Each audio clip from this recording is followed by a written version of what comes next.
Okay guys, so here's where we start getting to the nitty-gritty. We're doing section 5.1, question number 25. Y equals the square root of x squared plus 1. So the first thing we're going to want to do is change this to simplest form, which is x squared plus 1 to the 1/2 power. So now we're going to go ahead and take the derivative of this. But here's the thing. When we have a number outside as an exponent, we're also going to be taking the derivative of what's inside, but we're going to do that separately. So let me explain that by showing you what I mean.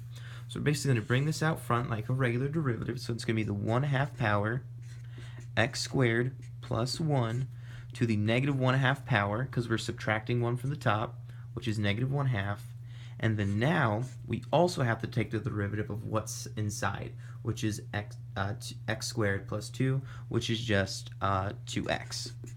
So now what you need to know now is that we can actually take 1/2 times 2x, which is just x. So we're going to have x times x squared plus 1 to the negative 1/2.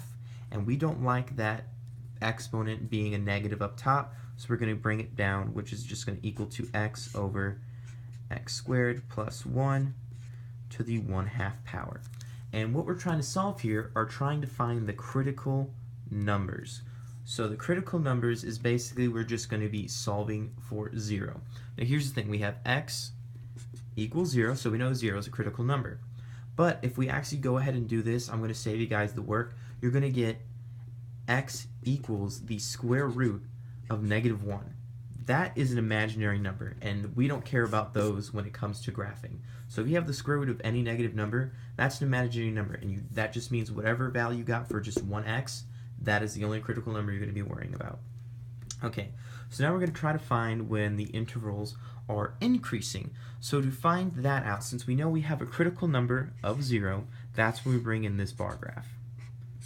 So now we're going to choose a number on the left side of 0 and the number on the right side of 0. So we're going to go ahead and do negative 1 and just positive 1. So this function right here is what we're going to be plugging those numbers into. So we have x over x squared plus 1 to the 1/2 power. So since we're going to plug in negative 1 for x, it's going to be negative 1 over negative 1 squared plus 1 to the 1/2 power. And I'm going to go ahead and save you guys the time. And it's going to be a negative number. So we know it's decreasing as negative infinity approaches 0. So we solve for C.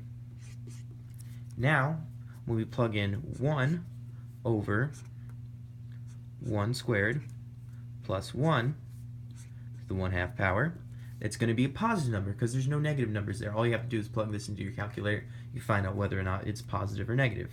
So we know that as 0 goes towards positive infinity, it's going to be increasing, and that's going to be our b value. And that's how you're going to solve number 25, section 5.1.